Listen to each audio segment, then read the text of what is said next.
This morning I woke up ready to go to my appointment to get my Johnson & Johnson vaccine. And about 20 minutes before that schedule, I got a call from the pharmacy telling me to sit my ass at home because they are not giving out the Johnson & Johnson vaccine. This is based on health officials essentially demanding a pause on the usage of the J&J vaccine as a result of the blood clots that a few women have gotten in response to it. So let me just be clear, there have been millions, nearly 7 million Americans who have gotten this particular vaccine. Out of those, only a few women developed blood clots, and that led to enough of a concern for both the FDA and the CDC to recommend halting the use of the vaccine until they can get healthcare providers ready to provide the necessary treatments to individuals who suffer from this side effect. Now, the officials said they're reviewing 6 cases, that's it, only 6 cases of a rare and severe type of blood clot out of more than 6.8 million people in the United States who have received the J&J vaccine. All 6 cases were in women between the ages of 18 and 48.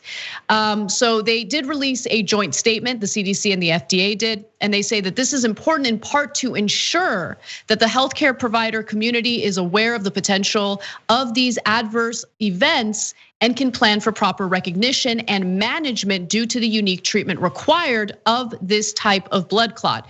So this would require treatment that's different from typical blood clots that get treated already, right? So as a result of the unique nature of these blood clots and the severity of these blood clots, they want to ensure that healthcare providers know how to recognize it, know how to treat it, which does seem to make sense. Now, people have been frustrated, myself included, about the decision to do this, considering the low number of people who have gotten this side effect. Obviously, it's incredibly rare considering nearly 7 million people getting the vaccine and only 6 people suffering from the side effect. But what do you think, Woz? I know you got the J&J vaccine. I did. Were you concerned at all? I mean, not really. When I woke up, a friend of mine who had also gotten the vaccine, but she actually gets blood clots in her own life. So she had been vaccinated over a month ago, and she says she feels completely fine. She feels like she's out of the storm and she's not very worried about it. But I got mine last week, Wednesday. I feel fine. Yes, I had some minor sort of side effects that day of, but I was basically fine, right? And again, all 6 cases were in women. I'm not a woman, just in case you guys didn't know. And no, and I'm not trying to laugh, but I'm just saying, like, that's what I initially had thought about when I saw the news this morning, because she did share it with me, because she knew that I got the vaccine. That being said, this is what it's called to be an adult, meaning the CDC, the health department, they're coming out and saying, we're pausing it for this reason. Obviously, the people out there who are skeptical of vaccinations and yada, yada, yada are gonna do a big point the finger and say, aha, there it is. But I'm sorry, guys, this is what it means to be an adult in a democracy. The government is transparent. This is what we're doing. This is why. If you don't understand what 6 people out of 6.85 million means percentage-wise, then we probably didn't do a good enough job in probability and statistics class with you guys. But still, it's important that we have this transparency and allow people to understand how to, sort of take in the information and move accordingly. And again, I'm sure there's gonna be a lot of people who's like, well, I don't want this Johnson & Johnson thing anymore, which is fine.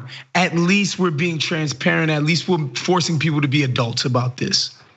Yeah, that's a really good point. And when I woke up this morning, the first story on the news was this Johnson & Johnson vaccine issue, and the CDC is recommending halting the usage of it. But a recommendation is different from actually implementing, some sort of stoppage. And so I asked myself, am I willing to get this vaccine even though I know the risks now? And I was like, yeah, Yeah, I'm willing to get it.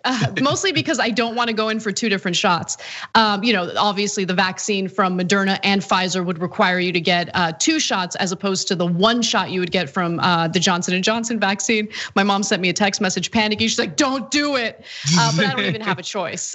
So you can't get that vaccine right now. I think it's gonna be a temporary pause. And look, I think the reasoning that the health officials have given us does actually make a lot of sense, because I was under the impression that these blood clots were similar to blood clots that women are usually more susceptible to, right? Women are overall more susceptible to blood clots, but no, that's actually not the case. And if healthcare providers aren't fully aware of what the treatment needs to be in response to this side effect, they could actually cause more harm to their patients. So the standard treatment for blood clots, a drug called heparin, could cause tremendous harm for patients who got the vaccine. So doctors need to know to use alternate treatments. So I get it. If they want to do this pause to make sure that all healthcare providers have the information they need, that's great. But I do agree also that transparency is the right way to go. In Europe, they're using a vaccine from AstraZeneca that has a similar side effect, and they actually took the same measures just to ensure that people are safe. That particular vaccine has not been approved in the United States by the FDA, so we're not using that here, at least not yet. But that's where we're at. And for those of you who have gotten the J&J vaccine, especially if you're a woman, please look out for any side effects that could be a sign of blood clots. So if you have severe headaches, let me give you all the other symptoms: abdominal pain, leg pain, shortness of breath within the 3 weeks after you get the vaccine. Go talk to your healthcare provider, make sure that you're safe, don't take any chances, and just take care of yourself, read the information, make sure you know what you're doing.